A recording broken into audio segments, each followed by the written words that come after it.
സർക്കാർ മേഖലയിലെ ക്രൈസ്തവ പ്രാതിനിധ്യത്തെക്കുറിച്ചുള്ള ഷെക്കീന ഫയർ റൂം ചർച്ചയുടെ രണ്ടാം ഭാഗത്തിലേക്ക് പ്രിയപ്പെട്ട പ്രേക്ഷകർക്ക് സ്വാഗതം. എന്റെ കൂടെയുള്ളത് ഫാദർ റോയ് കണ്ണഞ്ചിറ CMA, ഒപ്പം ശ്രീ ടോണി C. തോമസ്. രണ്ട് അതിഥികൾക്കും ഒപ്പം പ്രിയ പ്രേക്ഷകർക്കും ഷെക്കീന ഫയർ റൂമിലേക്ക് സ്വാഗതം. റോയേച്ച, നമ്മൾ കഴിഞ്ഞ എപ്പിസോഡ് നമ്മൾ പറഞ്ഞു വെച്ചത് പോളി കണുകാൽ പിതാവിന്റെ ഒരു വാട്സപ്പിൽ നമ്മൾ കണ്ട സോഷ്യൽ മീഡിയയിൽ വൈറലായ സർക്കാർ മേഖലയിലെ നമ്മളുടെ ഒരു പ്രാതിനിധ്യത്തെ കുറിച്ച് എന്തുകൊണ്ട് കുറയുന്നു എന്നൊക്കെയുള്ള ചർച്ച വരെ നമ്മൾ എത്തിയിട്ടില്ല. അതിന് മുന്നേ നമ്മൾ നിർത്തുകയാണ്. അപ്പോൾ ഈ ഒരു ഫേസിലേക്ക് നമ്മൾ വരുമ്പോൾ ഇതിന് എല്ലാ കാര്യങ്ങൾക്കും ഒരു ചരിത്രമുണ്ടല്ലോ. ഇപ്പൊ എന്തുകൊണ്ടാണ് നഴ്സിംഗിലേക്ക്, അതായത് ക്രൈസ്തവ സമൂഹത്തിൽ നിന്ന് കൂടുതൽ ആളുകളിലേക്ക് നഴ്സിംഗിലേക്ക് പോകുന്നു?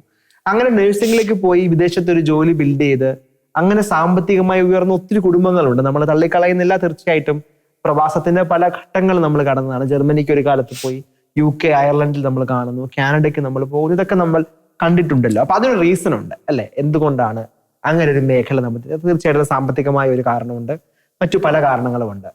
അങ്ങനെ ആശുപത്രി അങ്ങനത്തെ മെഡിക്കൽ കോളേജുകൾ നമ്മൾ ബിൽഡ് ചെയ്തു, നമ്മുടെ തന്നെ സ്ഥാപനങ്ങൾ ബിൽഡ് ചെയ്തു, അവിടെ പഠിച്ചവർ അതൊരവസരം അതിൽ ലഭിച്ചു, അങ്ങനെ പോകുന്നത് കണ്ടു. എന്നാൽ സർക്കാർ ജോലിയിലേക്ക് വരുമ്പം നമ്മുടെ പ്രാതിനിധ്യം കുറയാൻ വേറെ പല കാരണങ്ങളും ഉണ്ടാകാം. ഒരു എക്സാമ്പിൾ പറഞ്ഞു കഴിഞ്ഞാൽ, മറ്റു പല മേഖലയിലും വളരെ കോമ്പറ്റീറ്റീവായ വരുമാനം ഉണ്ട് എന്ന് കരുതുന്നുണ്ടാകാം. സാമ്പത്തിക ജോലി സുരക്ഷിതത്തെ കുറിച്ച് അറിയാതെ, അല്ലെങ്കിൽ അതിന്റെ മറ്റ് ബെനിഫിറ്റ്സ് ഒന്നും ചിന്തിക്കാതെ ശമ്പളത്തിന് മാത്രം കണ്ണോടുകൂടി കണ്ടതാകാം. എന്തായിരിക്കും അച്ഛൻ ഈ കാലത്തെ എല്ലാം വായിച്ചിട്ടുള്ള ഒരാളെന്ന നിലയിൽ എന്തായിരുന്നു നിങ്ങളുടെയൊക്കെ കാലം തൊട്ടുള്ള സർക്കാർ ജോലികളോടുള്ള സമീപനം? അതിൽ എന്ത് മാറ്റമാണ് ഈ കാലം അത്രയും വന്നിട്ടുള്ളത്? എൻ്റെ ഒരു എളിയ നിരീക്ഷണത്തിൽ കേരളത്തിലെ ക്രൈസ്തവ സമൂഹം ഒരു 70-80കളൊക്കെ വരെ നമ്മൾ പറയുന്നത് വീടും പറമ്പും ഉണ്ട്. എന്താണ് ആസ്തി? ഇപ്പൊ ഒരു കല്യാണ പരസ്യം കണ്ടു കഴിഞ്ഞിട്ടുണ്ടെങ്കിൽ ചെറുക്കന് വീടും ഇത്ര ഏക്കർ സ്ഥലവും ഉണ്ട് എന്നാണ് പ്രധാനപ്പെട്ട ഒരു ടാഗ് ലൈൻ. 10 ഏക്കർ സ്ഥലം, 10 ഏക്കർ പുരയിടം. ഈ പുരയിടം എന്ന് പറയുന്ന ഒരു വലിയ ആസ്തിയായിരുന്നല്ലോ. അപ്പൊ അതിൻ്റെ അകത്ത് കൃഷിഭൂമിയുണ്ട്. അപ്പൊ അന്ന് ഞാൻ ഓർക്കുന്നുണ്ട്, ഞങ്ങളെയൊക്കെ ചെറുപ്പത്തിൽ പഠിപ്പിച്ചിരുന്ന ഗവൺമെന്റ് സ്കൂളിൽ, ഞാൻ ഗവൺമെന്റ് സ്കൂളിലാണ് പഠിച്ചത്. ഇടുക്കി ജില്ലയിലെ കിളിയാറുകണ്ടം ഗവൺമെന്റ് LP സ്കൂളിലാണ് പഠിക്കുന്നത്. അപ്പൊ എൻ്റെ അധ്യാപകർക്ക് വളരെ തുച്ഛമായ ശമ്പളമാണുള്ളത്. അതിനേക്കാൾ കൂടുതൽ ക്ലാസ്സിൽ വരുന്ന മറ്റ് കുട്ടികളുടെ മാതാപിതാക്കൾക്കുണ്ട്. കാരണം അവർക്ക് പറമ്പിൽ നിന്ന് നല്ല വിള കിട്ടുന്നുണ്ട്. അപ്പം കൃഷിയിൽ നിന്ന് വരുമാനം സർക്കാർ ശമ്പളത്തേക്കാൾ കൂടുതൽ കിട്ടും എന്നൊരു ഇംപ്രഷൻ ഒരു കാലത്ത് കൊണ്ട് പടർന്നു. അപ്പോൾ ഈ ക്രൈസ്തവ സമൂഹത്തിൽ കൃഷിയും പിന്നെ ചെറുകിട വ്യവസായവും, കച്ചവടം, വ്യാപാരം, ഈ മേഖലയിലൊക്കെ കൂടുതൽ പണം ലഭിക്കും സർക്കാർ ജോലികളെക്കാൾ കൂടുതൽ എന്ന ഒരു ചിന്ത വന്നിരുന്നു. അതുകൊണ്ട് തന്നെ സർക്കാർ ജോലികളിലേക്ക് ആരും അങ്ങനെ ശ്രദ്ധ കൊടുത്തില്ല. കാരണം പറമ്പുണ്ടല്ലോ. പിന്നീട് അന്നത്തെ കാലത്ത് 10 മക്കൾ, 15 മക്കൾ, അല്ലെ 8 മക്കൾ, 7 മക്കളൊക്കെ ഉള്ളവര് ഈ പറമ്പ് അടുത്ത തലമുറയായപ്പോൾ പറമ്പ് കൂടിയില്ല, മക്കൾ കൂടി. അത് മക്കൾ ഈ പറമ്പ് വീതം വെച്ചെടുത്ത് കഴിഞ്ഞപ്പോൾ പറമ്പിന്റെ വിസ്തൃതി കുറഞ്ഞു പോയി. അപ്പോൾ പിന്നെ വരുമാന മാർഗം കുറവായി. അപ്പോഴേക്കും സർക്കാർ ജോലിയിലേക്കുള്ള ഒരു പ്രയത്നത്തിന് നമ്മുടെ സംവരണ സാധ്യതകൾ കൂടി അടഞ്ഞതോടെ ഇപ്പം കേരളത്തിൽ സർക്കാർ ജോലിയിൽ സംവരണം കിട്ടുന്നത് ആർക്കാണ് എന്ന് നമുക്ക് എല്ലാവർക്കും അറിയാം. OBC എങ്കിലും ആകണം സംവരണം കിട്ടാൻ. ഈ സീറോ മലബാർ ക്രൈസ്തവരോ അല്ലെങ്കിൽ കത്തോലിക്ക സഭയിലെ ക്രൈസ്തവ സമൂഹത്തിൽ തന്നെ പല വിഭാഗങ്ങളും ഈ പറഞ്ഞ പോലെയുള്ള ഒരു OBC വിഭാഗത്തിൽ നിന്ന് വന്നിട്ടില്ല. ആ ഒരു സമുദായത്തിന്റെ ഒരു ചിന്ത, അതൊരു സ്യൂഡോ ഈഗോ പോലെ നമ്മുടെ ഒരു അബോധ മനസ്സിൽ കയറിക്കൂടിയെന്നാണ് ഞാൻ മനസ്സിലാക്കുന്നത്. സർക്കാർ ജോലി എന്ന് പറഞ്ഞാൽ എന്തോ കുറഞ്ഞ പരിപാടിയാണ്, നമ്മളെന്ന് പറഞ്ഞാൽ വലിയ സംഭവമാണ്. അങ്ങനെ പറഞ്ഞ് നമ്മുടെ ഈ പ്രേംചന്ദ് എന്ന് പറയുന്ന ഒരു ഹിന്ദി എഴുത്തുകാരനുണ്ടേ, ചെറുകഥാകൃത്ത്, നോവലിസ്റ്റൊക്കെയാണ്, ചെറുകഥാകൃത്താണ്. അദ്ദേഹത്തിന്റെ ഒരു ചെറുകഥയാണ് എനിക്ക് ഓർമ്മ വരുന്നത്. പർദ എന്നാണ് പേര്. പർദ എന്ന് പറഞ്ഞാൽ മുസ്ലിം പർദയുമായിട്ട് ബന്ധമൊന്നുമില്ല. അതായത് ഡോർ കർട്ടൻ എന്നാണ്. ഈ കർട്ടൻ വളരെ അലങ്കരിച്ച കർട്ടനാണേ. അപ്പൊ കർട്ടൻ കണ്ടുകൊണ്ട് റോഡിൽ കൂടെ പോകുന്ന ആൾക്കാർ പറയും, എന്റെ ദൈവമേ, ഇത് എന്നാ വീട്, എത്ര പ്രതാപം, ഈ എന്തൊരു കർട്ടൻ എന്നൊക്കെ പറയും. അകത്ത് ഉടുതുണിക്ക് മറുതുണി ഇല്ലാതെ പട്ടിണിയും ദാരിദ്ര്യവുമായിട്ട് ഈ കുടുംബാംഗങ്ങൾ കഴിയുന്നതിനെ പറ്റി പർദ മാത്രമേ ഉള്ളൂ കാണാൻ, അകം പൊള്ളയായി കഴിഞ്ഞു എന്ന് പറയുന്ന ഒരവസ്ഥ വരികയാണ്. അത് ഈ ബോധം നമ്മുടെ ഈ പറയുന്ന പുതിയ തലമുറയിലേക്ക് സന്നിവേശിപ്പിക്കുന്നതിൽ ഉത്തരവാദിത്തപ്പെട്ടവർ ശ്രദ്ധിക്കാതെ പോയി. മാതാപിതാക്കളും ആത്മീയ നേതാക്കളും സമുദായത്തെ നിലനിർത്തുന്നതിന് വേണ്ടിയുള്ള ഈ ഒരു അടിത്തറ പാകുന്ന സർക്കാർ ജോലിയിലേക്ക് കുട്ടികളെ പ്രചോദിപ്പിച്ചു കൊണ്ടുവരുന്നതിന് ശ്രദ്ധ കൊടുക്കുന്നതിൽ വേണ്ടത്ര വിജയിച്ചില്ല എന്നാണ് നമ്മൾ മനസ്സിലാക്കുന്നത്. ആ സാധ്യത ഇപ്പൊ ഇല്ല. ഇപ്പൊ കൃഷിയില്ല, എല്ലാം വില പോയി, വിളകൾക്ക് വിലസ്ഥിരതയില്ല, ചെറുകിട കച്ചവടങ്ങൾ തീർന്നുപോയി. കാരണം അന്നൊന്നും മാളുകളില്ലായിരുന്നല്ലോ, അന്നൊന്നും സൂപ്പർ മാർക്കറ്റുകളില്ല, മാളുകളില്ല. ഇന്ന് മാളുകളെല്ലാം വന്നപ്പോഴേക്കും എന്ത് സംഭവിച്ചു? ഈ ചെറുകിട കച്ചവടക്കാരുടെ എല്ലാം ഗതിമുട്ടി. ഇപ്പൊ ഓൺലൈൻ വ്യാപാരം കൂടെ വന്നപ്പോഴേക്കും അതിനേക്കാൾ വഷളാക്കി. ടോണി, അച്ഛൻ പറഞ്ഞതുപോലെ സർക്കാർ ജോലിയിലേക്ക് ഒരു വലിയ രംഗപ്രവേശനം ഇല്ലെങ്കിലും നമ്മുടെ എയ്ഡഡ് സ്ഥാപനങ്ങൾ തീർച്ചയായിട്ടും അതൊരു സർക്കാർ വരുമാനം കിട്ടുന്ന വിധം, സർക്കാർ ശമ്പളം കിട്ടുന്ന വിധം ഒത്തിരി ആളുകളെ ആ ഒരു സെക്ടറിലേക്ക് നമ്മൾ ബിൽഡ് ചെയ്തു, അല്ലെ? ഇപ്പൊ നമ്മൾ ലാസ്റ്റ് ഇറങ്ങിയ ഒരു കാസ്റ്റ് വൈസ് ഉള്ള, റിലീജിയസ് വൈസ് ഉള്ള ഒരു കണക്ക് നമ്മുടെ മുമ്പിലുണ്ട്. ആ കണക്ക് നോക്കുമ്പോഴും നമുക്ക് അതിനകത്ത് കാണാൻ പറ്റും ഇപ്പോൾ ഉള്ള ജോലികളൊക്കെ ഒരു ഏറിയ പങ്ക് ജോലികളും സർക്കാർ ജോലി ഉണ്ട് എന്ന് പറയുന്നതൊക്കെ ടീച്ചേഴ്സ് ആയിട്ട് വന്ന, അല്ലെ? അപ്പൊ അതാണോ ഒരു വലിയൊരു നമ്പർ ഓഫ് ആളുകളുടെ ഒരു പ്രസൻസ് ഇപ്പോഴും അറിയിക്കുന്നത് ആ മേഖല? പക്ഷെ ആ മേഖലകൾ ഇന്ന് വലിയ പ്രതിസന്ധിയിലൂടെ പോകുന്നുമുണ്ട്, അല്ലെ? അതെ, ഒരു സമുദായം എന്ന നിലയിൽ വിലയിരുത്തുകയാണെങ്കിൽ കഴിഞ്ഞ ഒരു തലമുറ ക്രൈസ്തവ സമൂഹത്തിലെ കത്തോലിക്കരിലെ ഒരു പ്രധാനപ്പെട്ട വരുമാന മാർഗമായി കണ്ടത് കൃഷി കഴിഞ്ഞാൽ പിന്നെ ഈ പറഞ്ഞ അധ്യാപനമാണ്. കാരണം അത് ബിബ്ലിക്കലാണ്. യേശുക്രിസ്തുവിന്റെ പഠിപ്പിക്കുക എന്നുള്ള ഒരു ദൗത്യത്തിന്റെ ഒരു പക്ഷേ അതിലൂടെ തന്നെ അവർക്ക് കിട്ടുന്ന ഒരു പ്രചോദനമായിരിക്കും അവരെ അധ്യാപനത്തിലേക്ക് കൊണ്ടുപോകും. അപ്പോൾ എയ്ഡഡ് സ്കൂളുകളിലേക്ക് അല്ലാതെ തന്നെയും ഗവൺമെന്റ് സ്കൂളുകളിലാണെങ്കിലും ക്രൈസ്തവ അധ്യാപകർ ധാരാളം ഉണ്ടായിരുന്നു.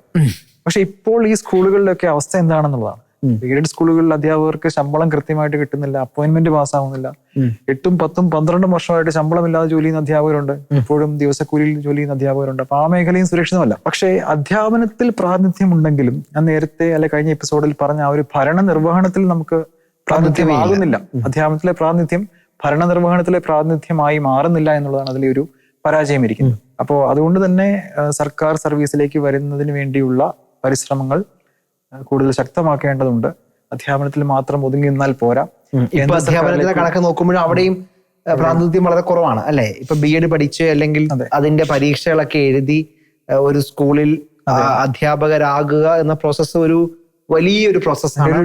പ്രോസസ്സിന്റെ ക്ഷമയോടുകൂടി അത് ചെയ്ത് അതിലേക്ക് എത്തുന്ന ആളുകളുടെ എണ്ണവും കുറഞ്ഞിട്ടുമുണ്ട്, അല്ലെ? അതുകൊണ്ട് തീർച്ചയായിട്ടും എനിക്ക് പറയാനുള്ളത് നമ്മുടെ സ്കൂളുകളില് നമ്മുടെ അഡ്മിനിസ്ട്രേറ്റീവ് മേഖലകളോട് ഒരു ആഭിമുഖ്യം പുലർത്തുന്ന കുട്ടികളെ അവരെ ഇതിലേക്ക് പ്രോത്സാഹിപ്പിക്കണം എന്നുള്ളതാണ്. ഏതെങ്കിലും ഒരു വിദ്യാർത്ഥിയെ വേറൊരു ജോലിയും കിട്ടാതായി കഴിയുമ്പോൾ പ്രോത്സാഹിപ്പിക്കേണ്ട ഒരു ഫീൽഡ് അല്ല സത്യം പറഞ്ഞു കഴിഞ്ഞാൽ PC അല്ലെങ്കിൽ UPSC പരീക്ഷകളിലേക്ക് എന്ന് പറയുന്നത്.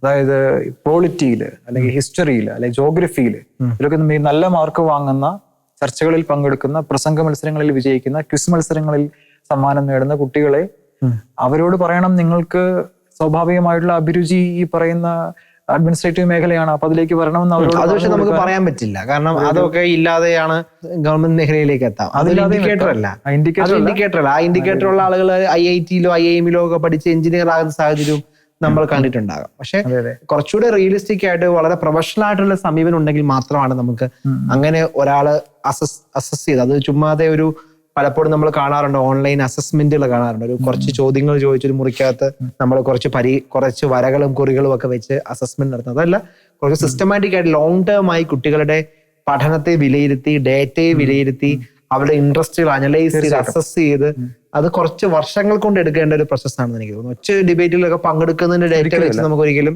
അങ്ങനെ ഒരു കാര്യത്തിലേക്ക് നമുക്ക് അവരെ നയിക്കാൻ പറ്റുകയില്ല.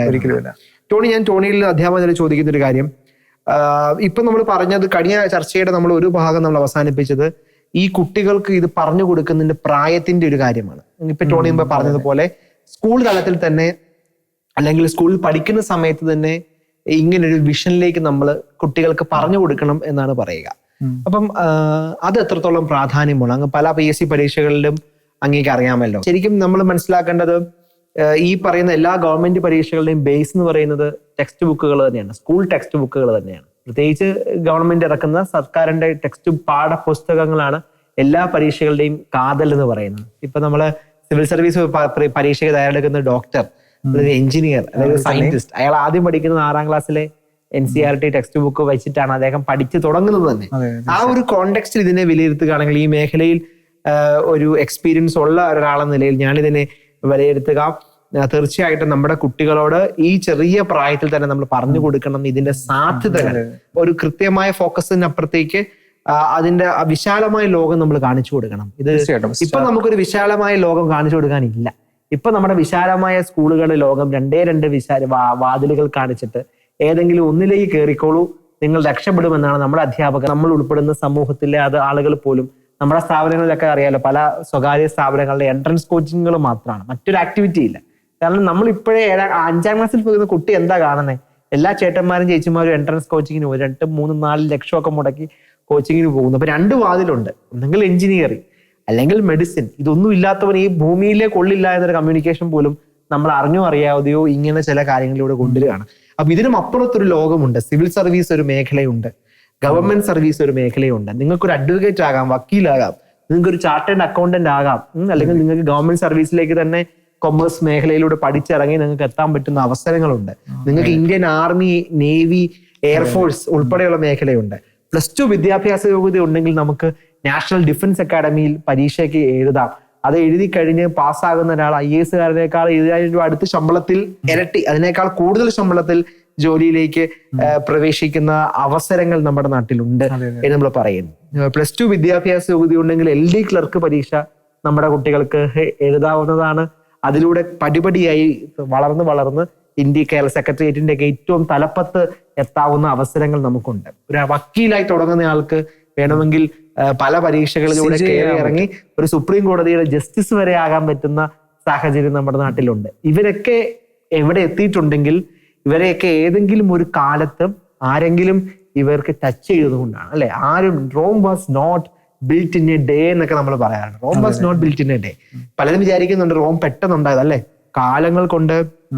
അതുപോലെയാണ് ഈ മേഖലയിലേക്കുള്ള പിള്ളേരുടെ പഠനവും യാത്രയും ഒക്കെ വർഷങ്ങളുടെ അധ്വാനവും സ്വപ്നങ്ങൾ ചെറുപ്പത്തിലെ കൊടുക്കാനും ആ സ്വപ്നങ്ങളെ എല്ലാ അർത്ഥത്തിലും പിന്തുണയ്ക്കാനും ചെയ്യുന്ന ഒരു സംവിധാനം ഉണ്ടെങ്കിൽ മാത്രമാണ്. നമ്മൾ പലപ്പോഴും ഈ മോട്ടിവേഷൻ ക്ലാസ്സുകൾ കേൾക്കാറുണ്ട്, അല്ലെ? ഒരു ഗവൺമെന്റ് ജോലികളിലെ 101 അവസരങ്ങൾ, അത് കേട്ട് നമ്മൾ എക്സൈറ്റഡ് ആവും. പിന്നെ ആരും ആ വഴിക്ക് വരില്ല. പകരം ഒരു ആശയം കുട്ടികൾക്ക് കൊടുക്കാനും ആ ആശയത്തെ പിള്ളേരെ ഓരോ കുട്ടിയെയും പേഴ്സണലി മെന്റർ ചെയ്ത് അവരുടെ സ്വപ്നങ്ങളെ ഇങ്ങനെ ഇടതും വലതും നിന്ന് നയിച്ച് അവർക്ക് അക്കാഡമിക്കായുള്ള കണ്ടന്റുകൾ കൃത്യമായി കൊടുത്ത് ഒപ്പം എല്ലാ ഇടയ്ക്കും പരീക്ഷകൾ നടത്തി, അങ്ങ് പറഞ്ഞ പോലെ കൃത്യമായി ഒരു പരീക്ഷകൾ നിരന്തര ഇന്റർവെല്ലിൽ നടത്തി അതിന്റെ അസസ്മെന്റുകൾ എടുത്ത് അത് വിലയിരുത്തി തിരുത്തി അവനെ ഗൈഡ് ചെയ്ത് ഒപ്പം ഈ മേഖലയിൽ ജോലി ചെയ്യുന്ന ആളുകളുമായുള്ള ഇന്ററാക്ഷൻ അത് വളരെ പ്രധാനപ്പെട്ടതാണ്. പലപ്പോഴും നമ്മൾ ഈ ജോലി കിട്ടുന്ന ഒരാളെ പോലും ഇവർ ഈ കാലത്ത് കണ്ടിട്ടുണ്ടായിരുന്നില്ലേ? ഇങ്ങനെയുള്ള ഇന്ററാക്ഷൻസ്, ഇവരുടെ ഒത്തുകൂടൽ ഓഫ്ലൈനായിട്ടും ഓൺലൈനായിട്ടും ഒക്കെ ഇവരെ ഓൺലൈനിൽ വിളിച്ചു കൂട്ടുക, ആക്ടിവിറ്റികൾ ചെയ്യിക്കുക, അങ്ങനെ മാത്രമാണ് ഒരു സുദൃഢമായ ലക്ഷ്യത്തിലേക്ക് നമ്മുടെ കുട്ടികളെ ബിൽഡ് ചെയ്യാൻ പറ്റുള്ളൂ എന്നാണ് ഞാൻ എൻ്റെ ഒരു എക്സ്പീരിയൻസ്, ഈ കാലം അത്രയുമുള്ള എൻ്റെ ഒരു എക്സ്പീരിയൻസിൽ നിന്ന് ഞാൻ വായിക്കുക. റോയിച്ചൽ അങ്ങ് അതിനടുത്ത് അംഗീകരിക്കുമെന്ന് ഞാൻ കരുതുന്നു. അങ്ങ് ഉൾപ്പെടുന്ന സമൂഹം തീർച്ചയായിട്ടും ഇത്തരം കാര്യങ്ങളിൽ കുറച്ചുകൂടെ ജാഗ്രതയും ഉത്സാഹവും കാണിക്കേണ്ടതിന് ആവശ്യകത കൂടിയാണെന്ന് തോന്നുന്നു. ടോണി പറഞ്ഞ ആ സ്കൂൾ തലം എന്ന ആ ഒരു ഐഡിയയുടെ ഒരു കോർ അല്ലെങ്കിൽ കാതൽ എന്ന് പറയുന്നത്. ഏറ്റവും ഗൗരവമായി കത്തോലിക്ക സഭ നേതൃത്വം കൊടുക്കേണ്ട ഒരു മേഖലയാണ് നമ്മളിപ്പോൾ ചർച്ച ചെയ്തുകൊണ്ടിരിക്കുന്നത്. കാരണം സഭ എപ്പോഴും ആത്മീയമായ കാര്യങ്ങളിലാണ് ശ്രദ്ധ പതിപ്പിക്കുന്നത്. സഭയുടെ അടിസ്ഥാനപരമായ വിശ്വാസം, അത് ക്രിസ്തുവിലുള്ള വിശ്വാസം, അത് ഈ ഒരു ഭൂമി നശ്വരമാണ്, നമുക്ക് നമ്മുടെ നിത്യജീവൻ ഈ ഭൂമിയിലല്ല. അതാണ് കത്തോലിക്ക വിശ്വാസം. എൻ്റെയും കത്തോലിക്ക സഭാംഗങ്ങളുടെയും വിശ്വാസം അതാണ്, ക്രൈസ്തവരുടെ വിശ്വാസം അതാണ്. അതുകൊണ്ട് ഈ ഭൂമിയേക്കാൾ കൂടുതൽ നമ്മൾ സ്വർഗരാജ്യത്തിലേക്കുള്ള യാത്രയ്ക്ക് വേണ്ടിയുള്ള ഒരുക്കമാണ് ഈ ഒരു ഭൂമി, ഈ ജീവിതം നശ്വരമാണ്. ഇങ്ങനെയൊരു കൺസെപ്റ്റാണ് നമ്മളുടെ വിശ്വാസ ജീവിതത്തിന്റെ അടിത്തറയായിട്ട് നിൽക്കുന്നത്. ഞാൻ അങ്ങനെ വിശ്വസിക്കുന്ന ആളുമാണ്. അതേസമയം ഈ ഭൂമിയിൽ മനുഷ്യരായി ദൈവം ജീവിക്കാൻ അവസരം തന്ന കാലഘട്ടത്തിൽ അർത്ഥപൂർണമായി മനുഷ്യർക്ക് നന്മ ചെയ്ത് സ്വന്തം കഴിവുകൾ വളർത്തി ദൈവത്തെ മഹത്വപ്പെടുത്തിക്കൊണ്ട് ജീവിക്കണം.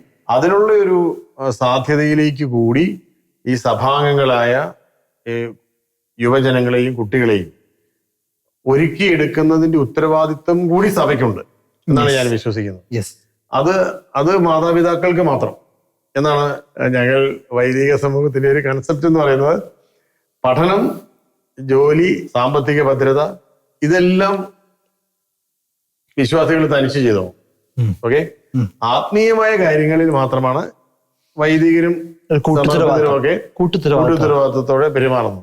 എന്നാൽ നമ്മൾ നമ്മുടെ കേരളത്തിലെ തന്നെ മറ്റ് സമൂഹങ്ങളിലേക്കും സമുദായങ്ങളിലേക്കും ഒക്കെ നോക്കിയാൽ എല്ലാവരും തന്നെ അവരുടെ ആത്മീയ നേതൃത്വവും സമുദായ നേതൃത്വവും രാഷ്ട്രീയ നേതൃത്വവും സംസ്ഥാന ഭരണ സംവിധാനത്തിലുള്ളവരുടെ സ്വാധീനവും ഒക്കെ ഉപയോഗിച്ച് എന്തിനു വേണ്ടിയാണ്? സ്വന്തം സമുദായത്തിലുള്ളവർക്ക് സാമ്പത്തിക ഭദ്രത ഉറപ്പുവരുത്തുന്ന സാഹചര്യങ്ങൾ സൃഷ്ടിക്കാൻ വേണ്ടിയാണ് എല്ലാവരും ശ്രമിക്കുന്നത്. ദൗർഭാഗ്യവശാൽ കത്തോലിക്ക സഭയിലോ ക്രൈസ്തവ സമൂഹത്തിന്റെ അവസ്ഥ നേരെ മറിച്ചാണ്. നമ്മുടെ രാഷ്ട്രീയ നേതൃത്വത്തെ സംബന്ധിച്ചിടത്തോളം അവർക്ക് പാർട്ടിയാണ് ദൈവം. അവരേത് പാർട്ടിയിലാണോ ആ പാർട്ടിക്ക് വേണ്ടി സഭയുടെ സാധ്യതകളെ ഉപയോഗിക്കാൻ പലപ്പോഴും ഉള്ള പ്രലോഭനത്തിൽ പലരും പെടുന്നുണ്ട്. തീർച്ചയായിട്ടും വിശ്വാസ സമൂഹം എന്നുള്ള നിലയിലല്ല, സംസ്ഥാനത്തെ ഒരു ജനതതി എന്നുള്ള നിലയിൽ അവരെ ചെയ്യുന്ന സേവനങ്ങളുടെ ഗുണഭോക്താക്കളായിട്ട് മാറുന്നുണ്ട് ക്രൈസ്തവ സമൂഹവും, അതിന് സംശയമൊന്നുമില്ല. പക്ഷേ ഇങ്ങനെയൊരു സംഘടിതമായ പ്രയത്നം കത്തോലിക്ക സഭയ്ക്ക് അല്ലെ ക്രൈസ്തവ സമൂഹത്തിനോ കിട്ടുന്നില്ല, കേരളത്തിൽ ഇല്ല. അത് ഉണ്ടാക്കിയെടുക്കേണ്ടത് ഇനിയുള്ള കാലഘട്ടത്തിൽ മുന്നോട്ട് പോകുമ്പോൾ ഏറെ ആവശ്യമാണ്. അതായത് രാഷ്ട്രീയ നേതൃത്വവും സഭാംഗങ്ങളായ രാഷ്ട്രീയക്കാര്, സഭാംഗങ്ങളായ സർക്കാർ ഉദ്യോഗസ്ഥര്, വിശ്വാസികളായ ഭരണകർത്താക്കള്, മറ്റ് പൊതുമേഖലാ സ്ഥാപനങ്ങളുടെ അധികാരികള്, ഒപ്പം ഇതുപോലെ എഡ്യൂക്കേറ്റഡ് ആയിട്ടുള്ള കത്തോലിക്ക സഭയിലെ അധ്യാപകര്, സമൂഹം എല്ലാവരും വിശ്വാസിയാണെങ്കിൽ അയാളുടെ ലക്ഷ്യം എന്താണ്? അടുത്ത തലമുറയിലും വിശ്വാസം നിലനിൽക്കണം എന്നുള്ളതാണ്, അല്ലെ? അതാണ് നമ്മൾ മുൻപ് സംസാരിച്ചത്. വിശ്വാസം നിലനിൽക്കണമെങ്കിൽ വിശ്വാസി നിലനിൽക്കണം. അതിനുവേണ്ടി സംഘടിതമായൊരു പ്രയത്നം ഈ എല്ലാ മേഖലയും കൂടി ഒരുമിച്ച് കൂടി നമ്മൾ ചെയ്യുന്നില്ല. ഞങ്ങളെ സംബന്ധിച്ചിടത്തോളം നിങ്ങളത് തനിച്ച് ചെയ്തോണം, തനിച്ച് പഠിച്ചോണം, തനിച്ച് കല്യാണം കഴിച്ചോണം, മക്കളുണ്ടായിക്കോണം, മക്കളെ വളർത്തിക്കോണം, പഠിപ്പിച്ചോണം, ജോലി മേടിച്ച് ജീവിച്ചോണം. ആത്മീയമായ കാര്യങ്ങളിൽ മാത്രം പുരോഹിതരും സമർപ്പിതരും നേതൃത്വം നൽകും. ആ ഒരു കാഴ്ചപ്പാടിനെ കുറച്ചുകൂടി ഇൻക്ലൂസീവ് ആക്കണം. എന്നിട്ട് എല്ലാവരും കൂടി കൈകോർത്ത് എല്ലാവരെയും നമ്മൾ സേവിക്കുന്നു, എല്ലാ ജാതിമത വ്യത്യാസമില്ലാതെ എല്ലാവർക്കും നന്മ ചെയ്യുന്നു. അത് തുടരുമ്പോൾ തന്നെ സ്വന്തം വിശ്വാസ സമൂഹം ഇവിടെ നിലനിൽക്കുന്നുണ്ട്, നിലനിൽക്കാനുള്ള സാധ്യതയുണ്ട് എന്ന് ഉറപ്പുവരുത്താൻ കൂടിയുള്ള ഒരു ജാഗ്രത, അതിലേക്ക് നമ്മൾ ഒരുമിച്ച് ഉണരണം. അതുകൊണ്ട് എനിക്ക് എന്നെ കേൾക്കുന്ന ക്രൈസ്തവ വിശ്വാസികളോടും പുരോഹിതരോടും സമർപ്പിതരോടും വിവിധ സ്ഥാപനങ്ങളുടെ അധികാരികളായിരിക്കുന്നവരോടും വിവിധ സഭകളുടെ അധികാരികളായിരിക്കുന്നവരോടും ഒക്കെ പറയാനുള്ളത്, എൻ്റെ ഒരു വ്യക്തിപരമായ ചിന്ത പങ്കുവയ്ക്കാനുള്ളത്, നമ്മൾ മറ്റാർക്കും എതിരാവേണ്ട കാര്യമില്ല. അത് നമ്മുടെ മനസ്സിലില്ല. നമ്മൾ ആരെയും ശത്രുക്കളായിട്ട് പ്രതിസ്ഥാനത്തോ ശത്രുപക്ഷത്തോ നിർത്തേണ്ട കാര്യങ്ങളില്ല. എല്ലാവരും ദൈവമക്കളാണ്, എല്ലാവരും വളരണം, എല്ലാവർക്കും അവസരം കിട്ടണം.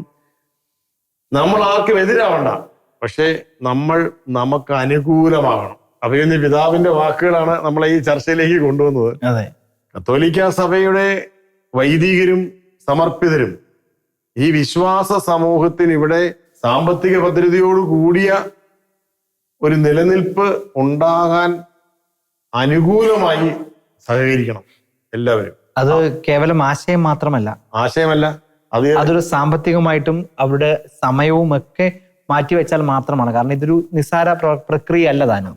നമുക്ക് അനുകൂലമാകുന്നത് കൊണ്ട് നമ്മൾ ആർക്കും എതിരാകേണ്ട കാര്യമില്ലെന്ന്. നമ്മൾ ആരെയും എതിർക്കണ്ട, ആരുടെയും വഴി തടസ്സപ്പെടുത്തണ്ട, ആരുടെയും വളർച്ചയിൽ അസൂയപ്പെടണ്ട. അവരങ്ങനെ ചെയ്യുന്നു, ഇവരിങ്ങനെ ചെയ്യുന്നു എന്ന് പറഞ്ഞ് നമ്മൾ പരിതപിക്കുകയും വേണ്ട. പകരം മറ്റുള്ളവർക്ക് വേണ്ടി നമ്മൾ ചെയ്യുന്ന സേവനങ്ങൾ തുടരുമ്പോൾ തന്നെ അതിലൊരു ചെറിയ ശതമാനം സാമ്പത്തിക സാധ്യതകളും സാഹചര്യങ്ങളുടെ സാധ്യതകളും അവസരങ്ങളുടെ സാധ്യതകളും ഈ സ്വന്തം സമുദായത്തിലെ അംഗങ്ങളുടെ നിലനിൽപ്പിന് കൂടി ഉപകാരപ്പെടുന്ന രീതിയിൽ ക്രമീകരിക്കണം. ആ ഒരു ജാഗ്രത നമുക്കുണ്ടെങ്കിൽ തീർച്ചയായും അഭിനന്ദ പിതാവിന്റെ ഈ ഒരു ഉത്കണ്ഠയ്ക്ക് എത്രയും പെട്ടെന്ന് പരിഹാരം കാണുവാൻ നമുക്ക് കഴിയും. അതുണ്ടാകാതെ സ്വന്തം സ്ഥാപനം, സ്വന്തം ഇടവക, സ്വന്തം രൂപത, സ്വന്തം സഭ, എൻ്റെ കോളേജ്, എൻ്റെ സ്കൂള് എന്ന് മാത്രം ചിന്തിക്കുന്ന വൈദികരും സമർപ്പിതരും ഒരിക്കലും സഭാ സമൂഹത്തിന്റെ സമുദായ നിർമ്മിതി എന്ന് പറയുന്ന അടിസ്ഥാന ആവശ്യത്തെ പിന്തുണയ്ക്കുകയല്ല, പകരം അതിനെ ഇതുപോലെ ഇല്ലാതെയാക്കുക മാത്രമാണ് ചെയ്യുന്നത്. അങ്ങനെ വരരുത്. യെസ്. അങ്ങനെ വരാതെ നമ്മൾ ഗേറ്റിന് പുറത്തേക്ക് ഇറങ്ങണം. സമർപ്പിത സമൂഹം ഗേറ്റിന് പുറത്ത് ഒരു സഭയുണ്ടെന്നും സമൂഹമുണ്ടെന്നും സമുദായമുണ്ടെന്നും മനസ്സിലാക്കി ഗേറ്റിനുള്ളിലെ ആരാധനയും തപശ്ചര്യകളും പ്രാർത്ഥനകളും ഒക്കെ തുടരുമ്പോൾ തന്നെ ഗേറ്റിന് പുറത്തേക്ക് കൂടി ഇറങ്ങി ഒരു ടീമായി വർക്ക് ചെയ്താൽ, നിതിൻ മുമ്പേ സൂചിപ്പിച്ചതുപോലെ 1500ഓളം സന്യാസ സഭകളുണ്ട് ഇന്ത്യയിൽ. ഓരോ സന്യാസ സഭകളുടെയും സാമൂഹിക സേവനത്തിന്റെ അളവെടുത്താൽ, സാമ്പത്തികത്തിന്റെ കണക്കെടുത്തു കഴിഞ്ഞാൽ അത് ആയിരക്കണക്കിന് കോടിയാണ്. എന്നാൽ ഇവിടെ നിലനിൽപ്പില്ലാത്തതിന്റെ പേരിൽ വിദേശത്തേക്ക് കുടിയേറുന്നവരുടെ കണക്കെടുത്താൽ ഏറ്റവും കൂടുതൽ ഈ 10,000-കണക്കിന് കോടി രൂപ പൊതുസമൂഹത്തിന് സേവനം ചെയ്യുന്ന ക്രൈസ്തവ സമൂഹത്തിന്റെ കത്തോലിക്ക സഭയുടെ അംഗങ്ങളാണ് ഏറ്റവും കൂടുതൽ ഓടുന്നത്.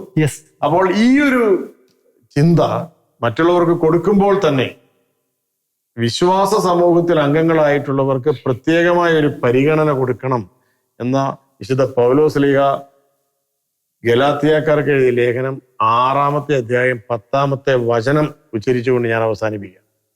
എല്ലാവർക്കും നന്മ ചെയ്യുമ്പോൾ തന്നെ വിശ്വാസത്തിൽ ഒരു കുടുംബത്തിൽപ്പെട്ടവരെ പ്രത്യേകമായി ശ്രദ്ധിക്കുകയും വേണം. ഒരേ കുടുംബത്തിൽപ്പെട്ടവർക്ക് നന്മ ചെയ്യാം എന്ന ആ ഒരു മനസ്സുകൂടി സ്വീകരിച്ചാൽ നമുക്ക് അഭിമന്യ പിതാവിൻ്റെ ഈ ഒരു ആശങ്കയിൽ കുതിർന്ന പ്രാർത്ഥന അത് അർത്ഥപൂർണമായ ഒരു യാഥാർത്ഥ്യമാക്കി പരിണമിപ്പിക്കാൻ കത്തോലിക്ക സഭയ്ക്ക് കഴിയും. അതിന് യാതൊരു സംശയവും. സുശാസ്ത്രി, ഏറ്റവും അവസാന ഘട്ടത്തിലേക്ക് ടോണി നമ്മൾ അവസാനിപ്പിക്കുകയാണ്. അച്ഛൻ പറഞ്ഞതുപോലെ ഒത്തൊരുമിച്ച് കഴിഞ്ഞാൽ എല്ലാവരുടെയും ഒരു കൂട്ടായ ഉത്തരവാദിത്വം ഉണ്ടെങ്കിൽ ഈ ലക്ഷ്യങ്ങളിലേക്ക് നമുക്ക് ഏറെ വേഗം സഞ്ചരിക്കാമെന്നാണ് പറഞ്ഞത്. ടോണി, എന്താണ് കൂട്ടിച്ചേർക്കാനുള്ളത്? തീർച്ചയായിട്ടും ഇത്തരത്തിൽ പല സംരംഭങ്ങളും രൂപതകളുടെയും സന്യാസ സമൂഹങ്ങളുടെയും ഒക്കെ നേതൃത്വത്തിൽ മുന്നോട്ട് വന്നിട്ടുണ്ട്. ഇപ്പോൾ ഒരു സ്റ്റാർട്ട്, ലീപ്പ്, പിന്നെ സിവിൽ സർവീസ് അക്കാദമികൾ, ട്രെയിനിങ് പ്രോഗ്രാമുകൾ, ഇതൊക്കെ വന്നിട്ടുണ്ട്. അപ്പൊ അതൊക്കെ എത്രമാത്രം കുട്ടികളിലേക്ക് എത്തുന്നു, കുട്ടികൾ ഉപകാരപ്പെടുത്തുന്നു എന്നുള്ള കാര്യമൊക്കെ ഉറപ്പാക്കാനുള്ള ചുമതല മാതാപിതാക്കന്മാർക്കും അധ്യാപകർക്കും കാറ്റഗറിസ് അധ്യാപകർക്കും ഒക്കെ ഉണ്ട് എന്നുള്ളതാണ് അതിനകത്തുള്ളൊരു. തുടക്കത്തിൽ വലിയ ഒരു താല്പര്യം കാണും, പിന്നെ അതിന്റെ തുടർച്ച ഉണ്ടോ എന്നുള്ളതിന് ഫോളോ അപ്പ് ആണ്, അല്ലെ? അതല്ലേ? തീർച്ചയായിട്ടും പലരും ഇതിനൊക്കെ പേര് കൊടുക്കുകയും ചേരുകയൊക്കെ ചെയ്യും. പക്ഷേ 1-2 ആഴ്ച കഴിയുമ്പോൾ അല്ലെങ്കിൽ ഏതാനും മാസങ്ങൾ കഴിയുമ്പോൾ, അല്ലെങ്കിൽ മറ്റു കോഴ്സുകളും മറ്റു അവസരങ്ങളും വരുമ്പോൾ ഇതൊക്കെ ഉപേക്ഷിച്ച് മാറിപ്പോകുന്ന ഒരു സാഹചര്യം ഇപ്പൊ കാണുന്നുണ്ട്. ഇപ്പൊ ഒരു പുതിയതായിട്ട് വന്നിരിക്കുന്ന ഒരു പ്രോജക്ട് ജെംസ് എന്ന് പറഞ്ഞ പരിപാടിയൊക്കെ നമുക്കിപ്പോൾ ഈ ഒരു ഇതിനോടുകൂടി ചേർത്ത് വായിക്കാവുന്ന നല്ലൊരു മാതൃകയാണ്, പ്രോത്സാഹിപ്പിക്കപ്പെടേണ്ട മാതൃകയാണ്. ഇത്തരം മാതൃകകളിലൂടെ തീർച്ചയായിട്ടും ഒരു അവബോധം സൃഷ്ടിക്കാൻ കഴിഞ്ഞു കഴിഞ്ഞാൽ ഒരു 5-6 വർഷത്തിനുള്ളിൽ തന്നെ ഗുണപരമായ ഒരു മാറ്റം വിസിബിൾ ആയിട്ട് വരും എന്നുള്ളത് ഉറപ്പാണ്. അപ്പൊ അതിനുള്ള സംഘാതമായ പ്രയത്നങ്ങൾ ഉണ്ടാകുമെന്ന് തന്നെ നമുക്ക് വിചാരിക്കാം. തീർച്ചയായും ആ ഒത്തൊരുമിച്ചുള്ള പ്രയത്നമാണ് ആ വലിയ സ്വപ്നത്തിലേക്ക് നമ്മളെ ചേർത്ത് പിടിക്കുന്നത്. എല്ലാവരും ഒത്തൊരുമിച്ച് ആ ലക്ഷ്യത്തിനായിട്ട് കൈകോർക്കാനുള്ള ആഹ്വാനം ചെയ്തുകൊണ്ട് ദ ഷെക്കീന ഫയർ റൂം ഇവിടെ അവസാനിക്കുന്നു. പ്രിയ പ്രേക്ഷകർക്ക് ഒപ്പം പ്രിയപ്പെട്ട അതിഥികൾക്ക് നന്ദി, നമസ്കാരം.